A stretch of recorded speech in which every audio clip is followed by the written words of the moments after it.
Welcome home to USA Global TV and Radio, a place where dreams take flight, with authentic storytelling, diverse perspectives and meaningful conversations, where global stories unite and bridges are built beyond all borders. Discover world-class education, entertainment, hope and inspiration. Together, we're building bridges worldwide. Subscribe to our channel, USA Global TV. Download our app, USA Global TV. Be our guest or join our team. Visit usaglobaltv.com. Thanks to our founder and executive producer, Dr. Jacqueline Kerbeck. Music score by Yeffy Tang from Cloud Road Music. Voiceover artist Mike Porter. Creative direction by Paul Garcia. USA Global TV and Radio. Your home for global connection. All rights reserved. This video and its contents are the exclusive property of USA Global TV and Radio. Unauthorized use, duplication or redistribution in any form is strictly prohibited.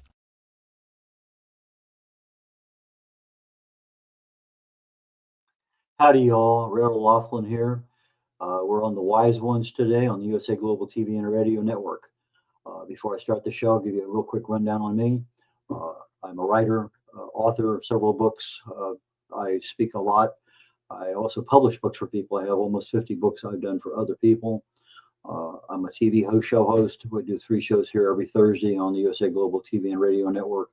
The first one is in the book writing, publishing business. We just finished one literally 20 minutes ago. And my next show is on top of the hour, and it's called Talking Heads. And it's usually a presentation on something dealing with some aspect of health and wellness. I research the human body at the cellular level, chemically speaking. I look for cause and effect relationships. Treat a cause, fix a problem. Treat symptoms, and you'll always be treating symptoms. But the cause could be getting worse. So I look at those things and try to tell people, this is what degrades it, this is what helps it, and that's the information I put out. So the next hour, when things come up, I'm going to be talking about the hallmarks of health and some really nice information to know about what's happening aging at the cellular level in your body. Now we're getting into the wise ones. Melissa Pickett, I met literally a month ago, maybe not quite that long ago, and she invited me to participate in a B&I event here in the Pearland area near Houston, Texas. And when I was talking to her, I got to learn that she was an RN and she became what's called a legal nurse consultant, which I've never heard of before. But as she was describing her job and what she does, I said, that sounds like a really fascinating topic to talk about. So Melissa, please join me up here on stage. Hi, thanks, Red, for having me. Melissa, you've been a registered nurse forever. How did you get into the nursing field? What was the prompt? I always wanted to explore that. And then it was actually my second career. When my daughter went to kindergarten, I decided it was time that I do something that I could make sure that me and my family was taken care of as I matured, in life and being the mom and all of that. And I was a single mom for quite some time. So it gave me the support that I needed to help others and, to make it feel like it was worthy of being away from my children. So that's kind of how my journey started. One of the women who used to work with me at Halliburton, she was a chemist, and for whatever reason, she wanted to be a nurse, and she did. I had the same thing happen when I worked at Memorex. One of the QC inspectors that was working with me, she wanted to become a nurse, and she did. So it's one of those things that I guess it happens sometimes early in life, and sometimes it happens later in life. But it's a very difficult field to get into. Tell us a little bit about your experience in learning what was required and how you did it. Yeah, so I had a bachelor's in social work that I got right after high school and before I got married.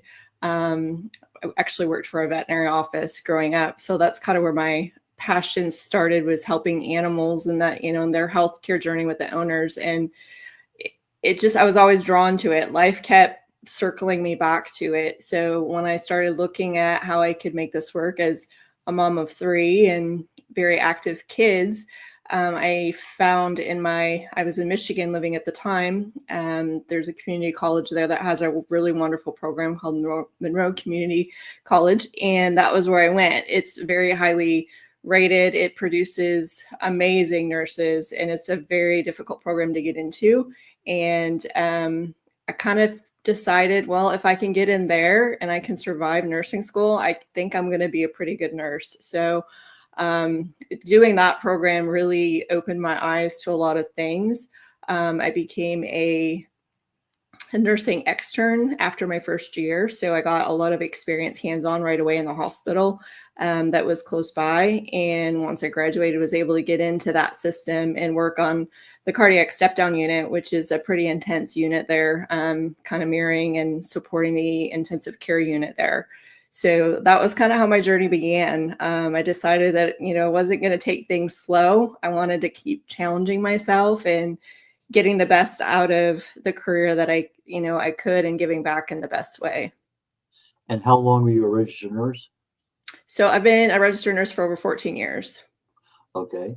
And in the process, this is probably a question you've never been asked, but it's something that's come up recently in another part of my life. Have you ever seen any of your patients who came in, they were really in extremely poor health, almost ready to die, and miraculously they recovered?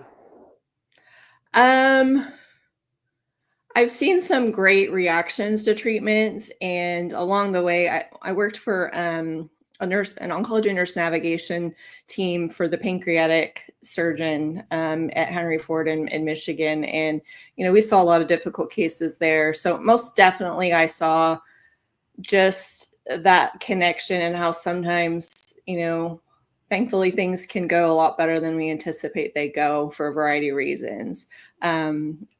And then when I got here in Houston about 3 years ago, I worked for the malignant hematology team. So like leukemia, lymphoma, multiple myeloma. So again, really sick people, and just being able to support them and show the other pieces of healthcare that truly support those decisions and how our body can react and kind of surpass what's expected at times. So yeah. From a miraculous perspective, it's without treatment. It just happens. And so I know with treatments, in fact, I've been going to my doctors here lately. I got a bunch of them, and I've been asking them, what do you know about AI and diagnostics? And I was at my ophthalmologist yesterday, and he says, yeah, they're kind of coming in, but they're not quite there yet. But I was with another doctor earlier, and he says, yeah, they're really starting to push that. So are you seeing more of a push that with your business, that AI is helping in the diagnostic area? It definitely can help. I think it's a rough spot because we don't want to assume that just because it's coming from AI where it's giving us information, that it actually has all the appropriate information, even though it can search anywhere, right? It's kind of like, in my opinion right now, it's like Google MD, right? People will go to Google and they can find and support anything. That if you're not careful with AI, it can be exactly the same thing. There's bots and things that you can train to help to guide that a little bit better. So I would say yes, in some cases, that is definitely growing, but I think it still needs to be heavily monitored. It's not something you can just say, yeah, sure, this is for sure, better than what the medical professionals are telling you, because you're going to want someone to interpret that to make sure things are being truly looked at. And, something I'm finding a lot too is sometimes it's the way we process what we're reading and the critical thinking that comes with that. And being a nurse, I know that if I wouldn't have taken the time and thought through something, it really can change the outcome of many situations. So knowing how to process and to anticipate and understand fully, those are still things that are super crucial when it comes to healthcare and AI, in my opinion. I think the biggest mistake people make with AI is they don't know how to ask the right question. How you ask the question, how detailed you are, allows AI to give you the specific answer you're looking for. But they don't always speak the same, even though it's English. Correct. It's not the same language, and you almost have to go back 3, 4, 5, 6 times and tweak the question. I do a lot of research, and I get a lot of this AI assisted deal. Okay, that's not what I want. Okay. In human bodies, not just I'm looking at cellular communications, and I was doing that earlier today. And all of a sudden, I ended up in the telephone world, not in the cellular body in the human body. And so it's how you ask the question is super critical with AI. Yeah, it's kind of that basic, what I'm trying to remember where I always heard it, but you put garbage in, you're going to get garbage out, right? Like you can't feed it just mediocrity and expect for the expertise to come through. So yeah, that's kind of where the training and asking the right questions definitely becomes a big issue. So that's where I would really caution, because, you know, when you're talking like an overview, you have to really look at, you know, as society, we have such a range of the way that people understand, and even just sitting next to a patient and a family and explaining a diagnosis or a treatment or, you know, a disease, it varies so much on who I'm talking to, right? I very rarely have the exact same conversation, because we're human and everything, you know, affects how that is absorbed and what you're ready to hear. Okay, so you're RN for a number of years. You Mhm. transition into a legal nurse consultant. First, before Yep. we go further into that, tell me, what is the definition of a legal nurse consultant? So in short form, a legal nurse consultant is here to assist attorneys with understanding medical records. That's a very generalized description. So kind of what I do is they'll send me medical records, I read them over, and then I send them back different types of reports depending on what they're looking for, and can use evidence-based practice, my experience, my knowledge, and not just interpret what's written in front of me, but what's missing, maybe what they need to request that's not received yet, or if there was lax in care, red flags, you know, that happened during the situation. I can also help connect attorneys and the legal teams with expert witnesses to kind of help support that so further down the case. So I like to tell them is, you know, you get into discovery and later phases, and a lot of this stuff comes out that maybe you didn't know in the beginning. So it's really important to talk to a legal nurse consultant when you have these records, so that we can assist, because, you know, doctors are sometimes used, but they're not in the chart like we are. They don't necessarily know appropriate nursing procedure and policy, because that's not what we're expecting of them, right? We're expecting them to come in and, you know, take care of the patient, and, you know, the nurse is there to kind of do everything else, to fill in the blanks, to give the medications, to make sure everything's running smoothly. So I do the same thing now for attorneys that I did for doctors, right? Making sure that their cases, they have the best information, and can proceed with, you know, whatever goals they have after that based on that information to best serve their client. And then sometimes it helps to have me on the team to talk to the families about what's been going on, or the client in particular, and what happened in their case and what to expect moving forward. So all those things are a huge benefit. Have you ever been asked to be an expert witness during your legal nurse consulting business? Yeah, so I've done a few expert reports, but I have not been in a you know, asked to testify at this time. But I have a lot of my fellow colleagues that I work with that have. So if I need to connect people with others, I have that capacity. I belong to a national LNC network that's growing, and, you know, we're just trying to make that a safe place for people to connect, and also increase your resources, right, at a quick hand, so that, you know, we can support each other, because there's a lot of work out there, as we know. You know, the legal system's a busy place. So if we can support that, and support how healthcare is morphing into something more positive than what it is right now, that, to me, that's a huge success. Tell me about the process you went through from being an RN to say, I'd like to get into this legal nurse consulting. And then how did that actually happen? Sure.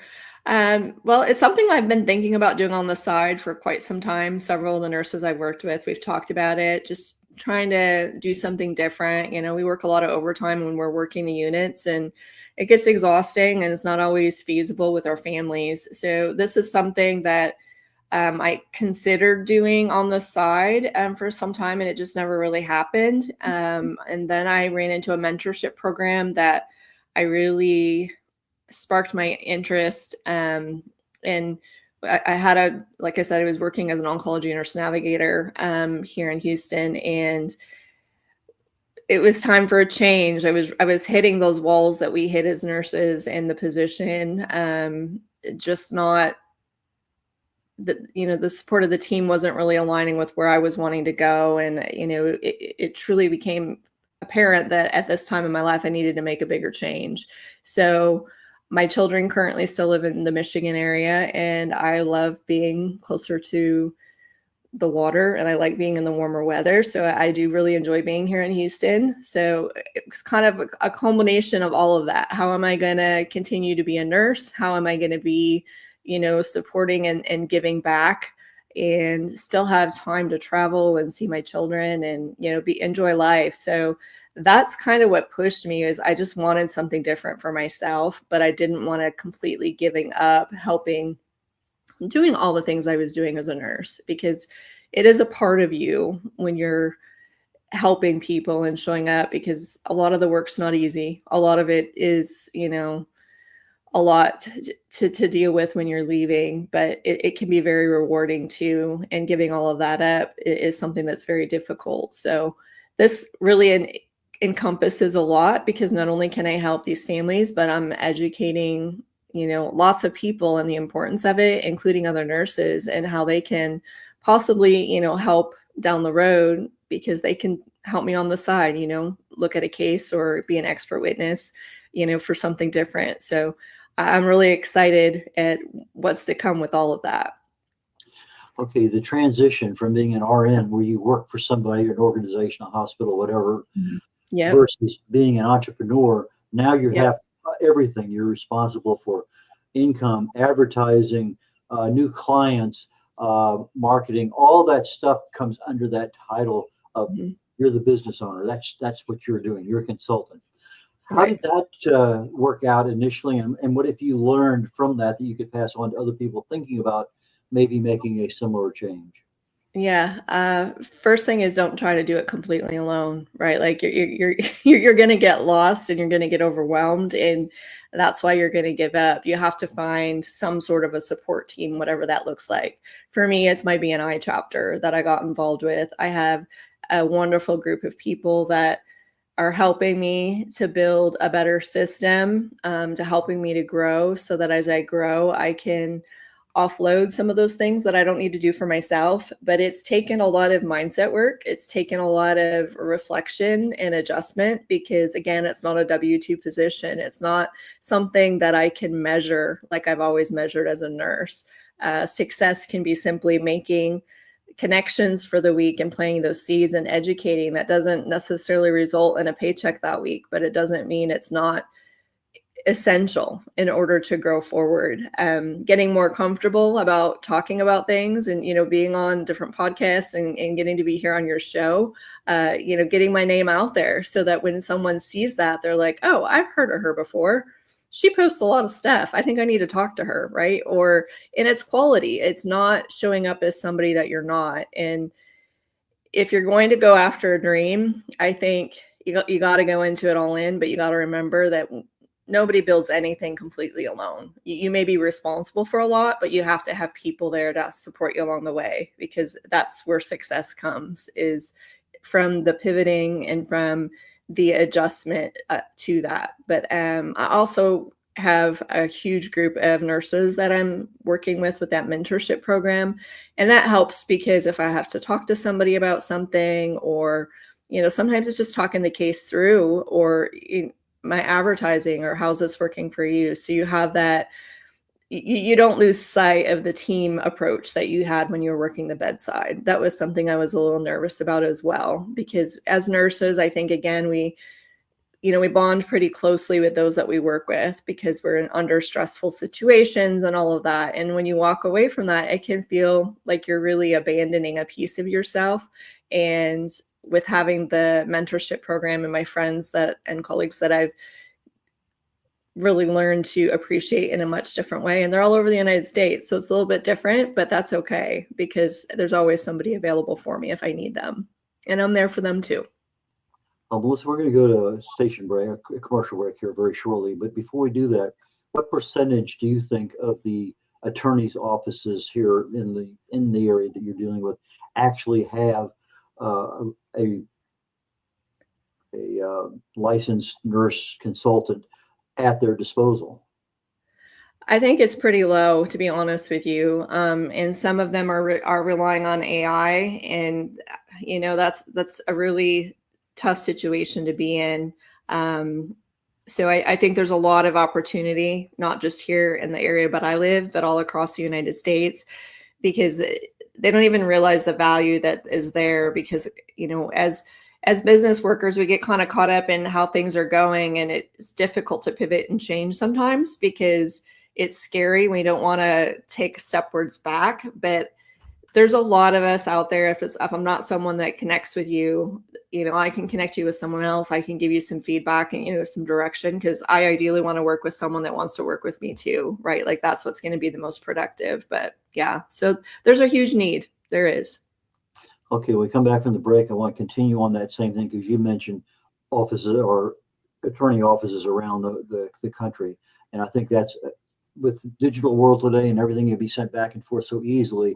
You could be here in Houston, but working with somebody in a small town in North Texas. So let's go to a commercial break and we'll come back and continue. Sounds great. Thanks. What if one simple skill could change the way you connect with the world? What if listening could open doors to deeper relationships, stronger businesses, and a better you? Dr. Jacqueline Kerbeck, the Listening Mentor, brings you USA Global TV and Radio, a space where voices are heard, ideas are shared, and global communities thrive. Through the elevated listeners' courses and books, you'll master the power of listening, set boundaries with confidence, and transform conversations into opportunities. Join us. Listen, learn, elevate. Whether you're a leader, a coach, a business owner, or someone seeking stronger connections, your journey starts today. Subscribe, learn, and transform today.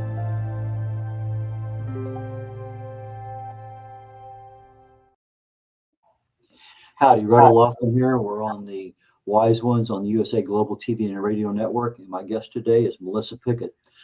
She is a licensed nurse consultant, and we're talking about what a licensed nurse consultant can do. And just before the break, we're talking about attorneys' offices and what percentage actually have access to them or even know about them. And she was saying it's very little, but with the digital world, you could be working with somebody in Amarillo, Texas, which is quite a ways away from here because everything is digital. But what's the farthest client you've had so far? I've had some conversations with several attorneys in New York because I can really work with anybody across the United States. I don't need to be licensed in your state as a registered nurse to review those records, which makes me available to really everyone, which is great, right? Like we can connect and find the right people to work with, because I'm not saying an LNC needs to be on absolutely every case, because there's some cases that are pretty cut and dry.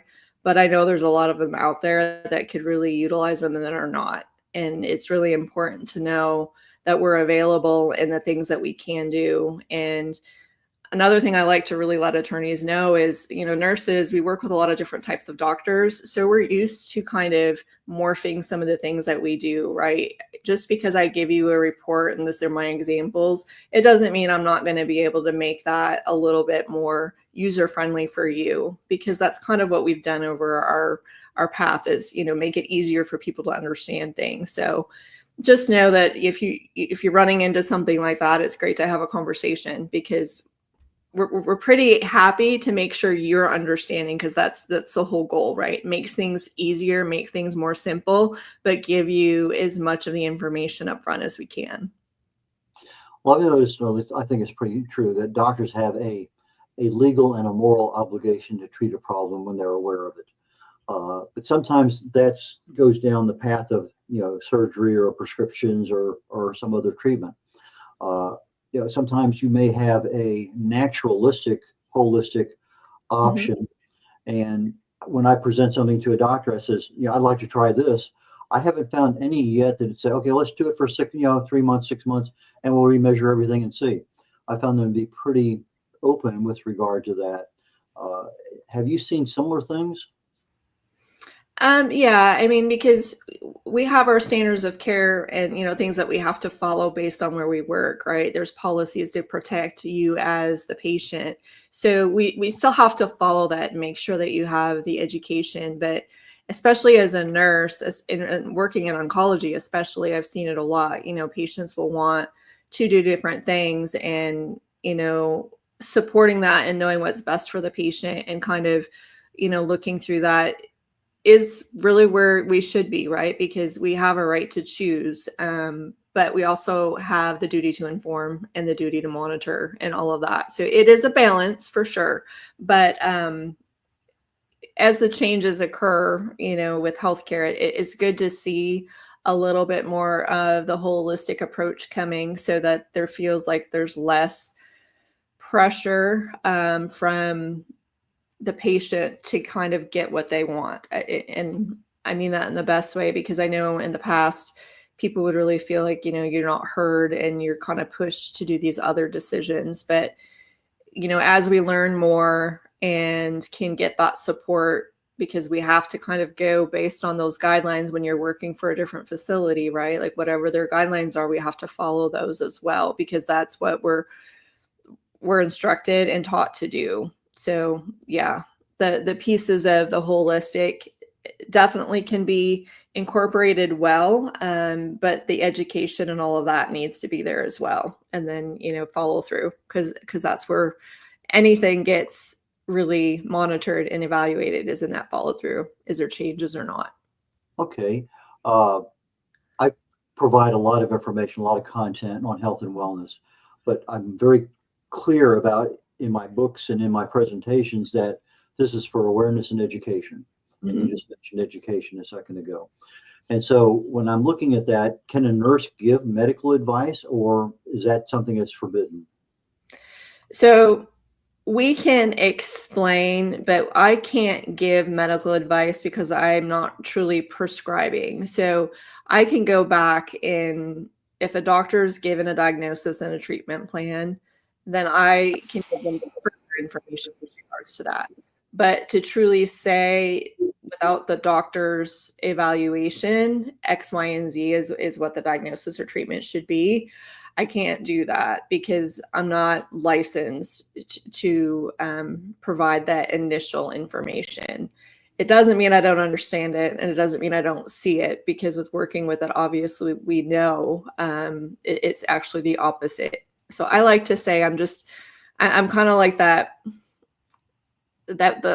just like the easy button, right? You just push on me, and then I can help you understand and kind of think and process through, right? Because that's what it all comes down to, is we all have to make a choice. Are we going to do this? Or are we going to do that? And I can't choose for the patient at all, but I can make sure that they have all the information that they need to make that decision.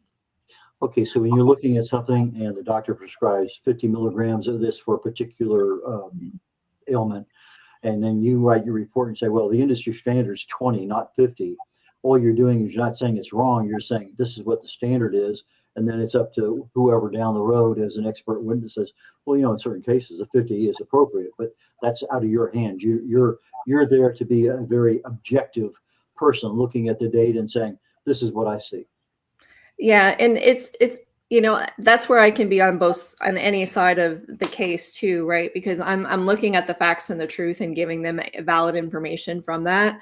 I'm not swaying one way or the other, because it's pretty black and white a lot of the times, right? Like, this is the treatment, these are the things that should have followed, or this is where things kind of went the wrong way, and then you had this cascade of things that didn't go right after, and finding that quickly. So those make the biggest differences, because, and we do know, like, yeah, for example, on the medication, maybe 20 is normal, but I'm also one that would be administering medications to people if they're in the hospital, or if they're coming to the doctor's office, making sure the prescriptions are right. So if there's a reason for it to be higher, I'm going to know what that typically should be to also look for that, right? To help the doctors in supporting that. So yes, the expert witness can give the further detail, but a lot of nurses are still going to know based on our knowledge and experience, right?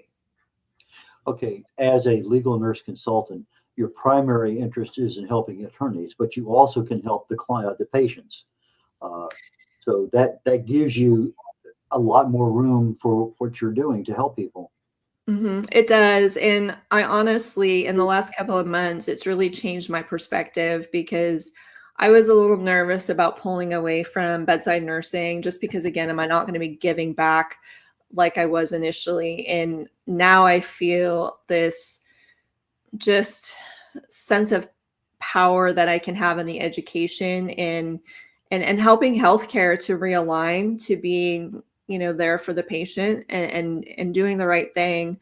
A conversation I had with a different attorney yesterday, and I told her, I said, I don't want my kids to have to worry that I'm not getting the right care as I get older, right? Like, I want them to know if I can change anything in healthcare, that's what I want to change, is that we can be more reliable on the appropriate policy and procedures are followed, and all these other hospitals have them in place so that you're getting treated appropriately, and there's less of that. So I do work directly with the attorney, but I don't feel that the attorney is really the hugest benefit from my job. I still feel that giving back is supporting the healthcare industry in general, getting nursing back to kind of where I was proud to be a nurse when I first started, because there's a lot of things that have happened over the last few years that it makes us feel a lot differently, especially me personally, about the field and about where I was at in my different jobs.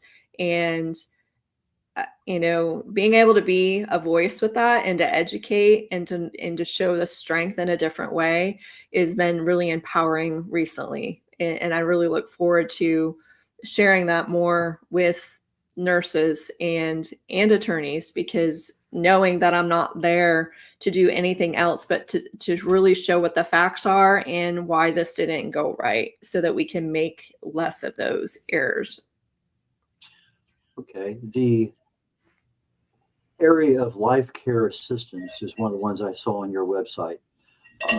That's one of the things that you offer as a service. Tell us a little bit about that. So we work with making sure that throughout their life, the care has been appropriate. So if I'm looking at something and maybe it's after an accident and that they're going to need sustaining things moving forward, I can help to figure out what that is, right? So when they're going to ask for certain compensation or what would be expected and how is this going to affect them moving forward, I can help to identify some of those things, so that it's not just the time of injury.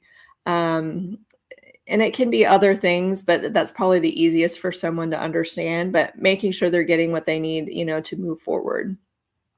Okay, sometimes you talk to a professional, whether it's a doctor, attorney, and they have their own interest, and that's what they know.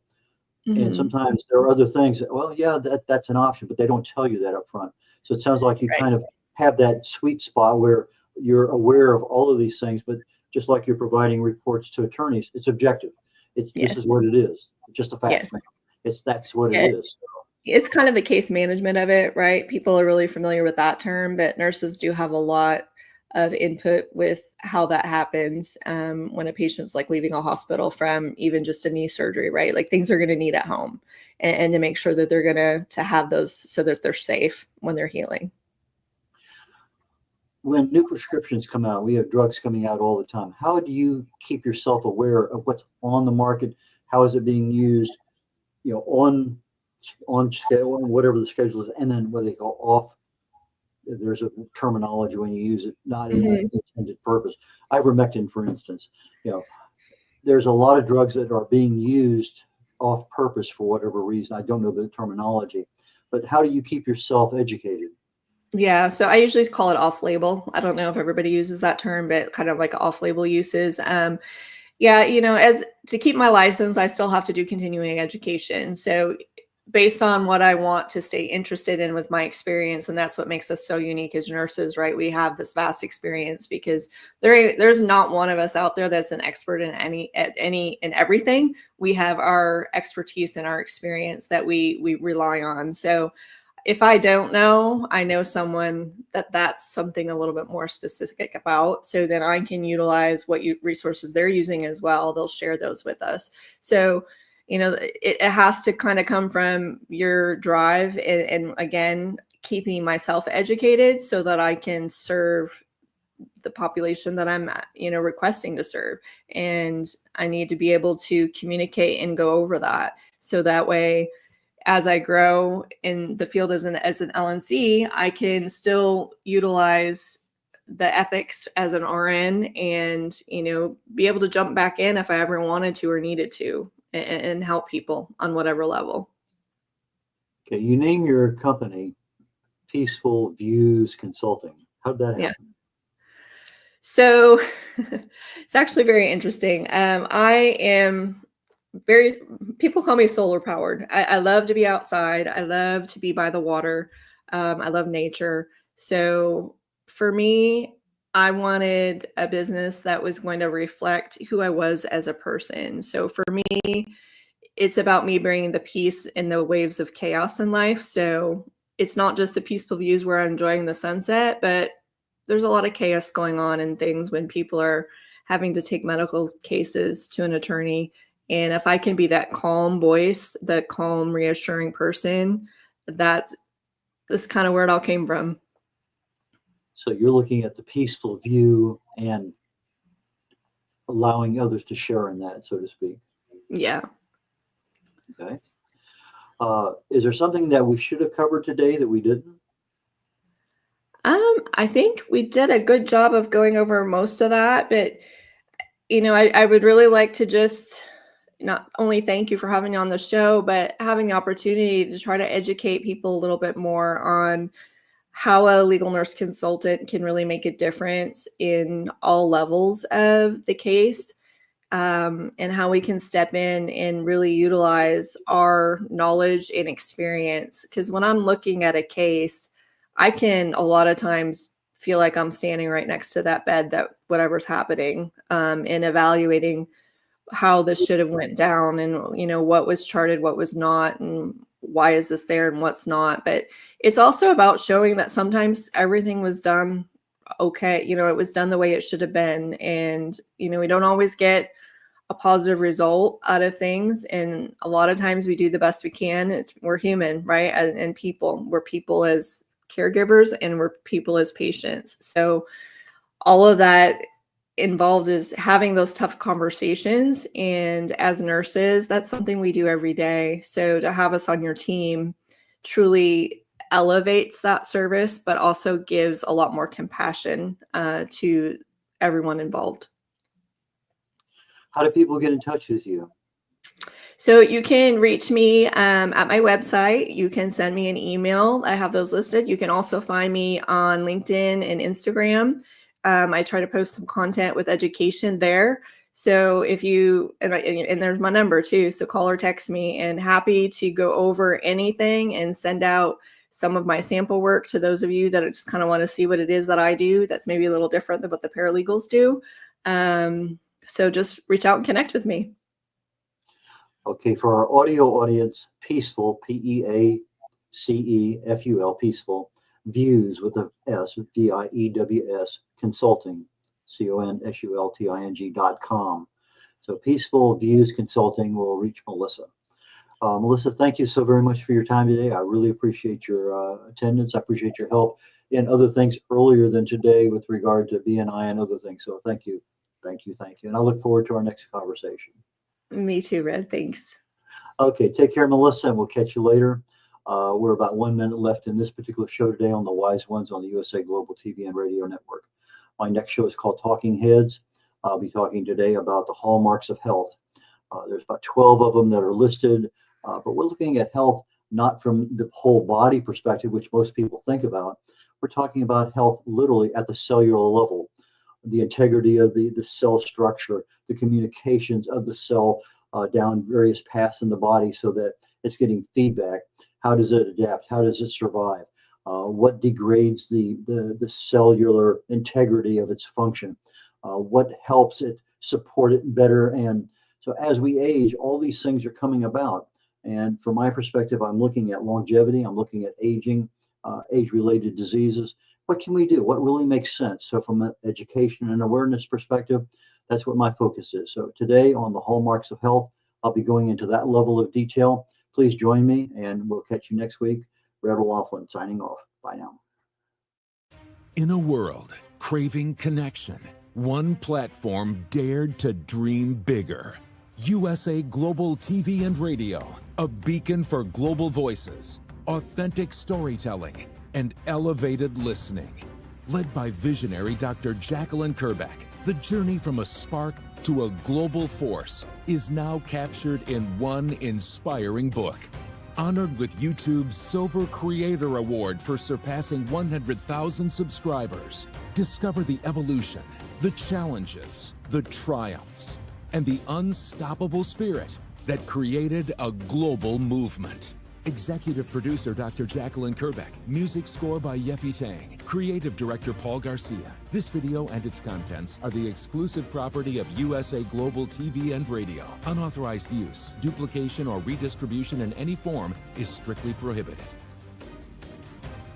Now an Amazon #1 new release in paperback and ebook. Broadcasting Brilliance, the evolution of USA Global TV and Radio, is inspiring readers around the world. Join the movement that's redefining global media one story at a time.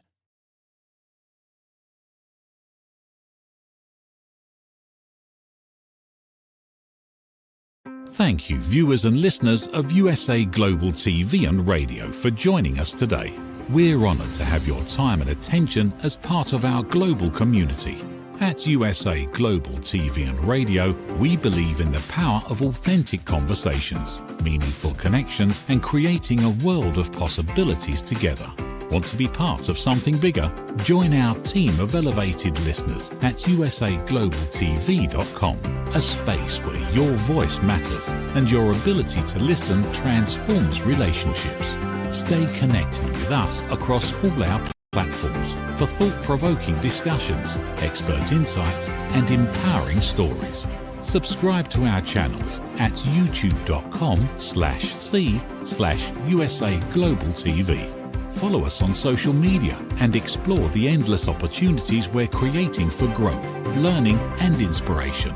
Together, we're not just broadcasting, we're building bridges and changing lives one conversation at a time. For inquiries, contact us at info@usaglobaltv.com.